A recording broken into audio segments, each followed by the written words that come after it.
after he delivered his address. However, the source of tension, the ongoing impeachment trial, was not mentioned in the President's State of the Union. We're going to join live from Washington, D.C. with Nova Poerwadi. Nova, what are the key takeaways from Trump's State of the Union? Yeah, Iqbal, as you mentioned, a lot of the attention, especially the day after, has been on the acrimony and the tensions between Speaker Pelosi and President Trump. But the actual speech itself was a pretty traditional State of the Union, basically mentioning what's been happening the past year. And the theme of the speech was the Great American Comeback. And this continues President Trump's narrative that America has been, under previous administrations, under a period of decline, and it took his administration to turn things back around. He mentioned jobless figures and also other things like the trade deals reached with China, the Phase 1 trade deal, and also the new trade deal covering trade between America and its immediate neighbors, the USMCA, US-Mexico-Canada Agreement. He mentioned all these things as things that show how good the America's situation is currently. And what's interesting is there have only been two precedents of a televised State of the Union where the president is under threat of impeachment and or removal. President Bill Clinton in 1999 and President Richard Nixon in the 1970s. And they took different approaches in dealing with the threat of removal. President Nixon, who ended up resigning before he was impeached, ended up using his State of the Union to defend himself and call on Congress to end their investigations on Watergate. While Bill Clinton ended up taking a different route. He ended up extolling how good America's economy, how robust job growth was. And apparently this was the Trump took in his State of the Union, not once mentioning the impeachment, but mentioning how things had improved under his administration, Iqbal. Okay, Nova. And then some representatives chose to skip the address. But for those who were there, how was his speech received, both by Democrats and the Republicans? Well, you could see a partisan divide in the immediate responses to each of the points that President Trump brought up. And you could see that only the Republican side would applaud President Trump's speech at certain points. There were only several bipartisan moments where both sides of the chamber sort of rose in unison. Usually this was to acknowledge sacrifices made by American service members, and also when the leader of Venezuela, Juan Guaido, which is recognized by the Trump administration as the legitimate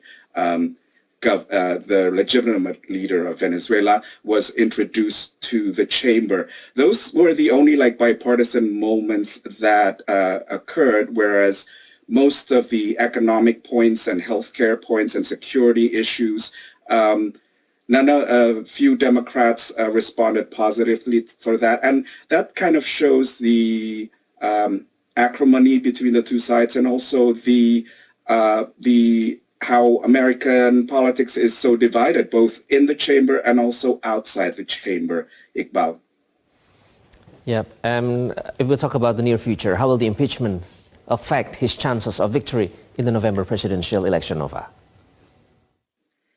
The Senate is due to vote to give their final vote on impeachment in the impeachment trial in around 3.5 hours, and it's expected to go along party lines. What we've seen during the impeachment trial is a vote of 53 against 47. Now, if you spell that out, that means 53 Republicans are voting in unison, usually to block measures introduced by Democrats, and 45 Democratic senators, along with 2 independents who usually caucus with Democrats, joining in unison to support certain measures.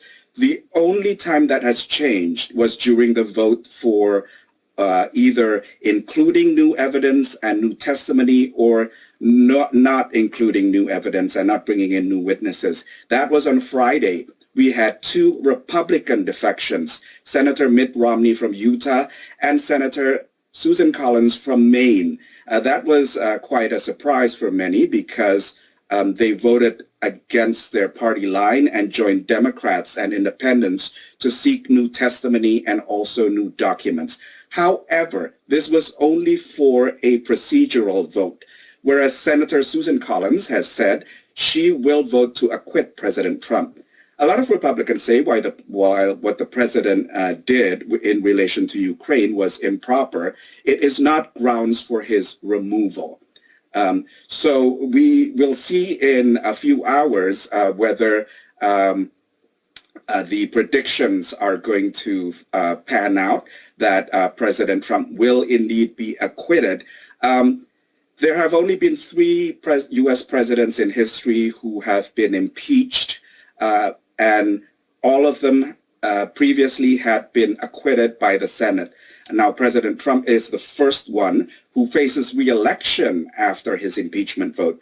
President Clinton wasn't facing re-election. He was at the end of his second term. And what this means for President Trump is still unclear because the election is still around 10 months away. Analysts are now saying whether people will even remember the impeachment vote. People are also very divided right now, although analysts also point out that the support for and against impeachment and or removal is about 50-50 among Americans, including in some key battleground states. Now, for President Clinton's impeachment, the support for impeachment and removal have never been above a third of voters, around a third of voters. So this could bode not very well for President Trump entering the elections, but one begs the question of whether or not voters have moved on by the time of the November elections. We also have to remember that a lot of voters focus on kitchen table issues, the economy and all of that. And also we don't know yet the candidate, the nominee for the Democratic Party. The process has just started with a rather bumpy start in Iowa with the delay of the tally. We still see a struggle among Democrats to choose whether they want a more progressive candidate or a more centrist, moderate candidate that could appeal to non-Democrats, Iqbal. Okay, can't see what's coming up next. Can't wait to see it. Thank you. Poerwadi reporting live from Washington, D.C.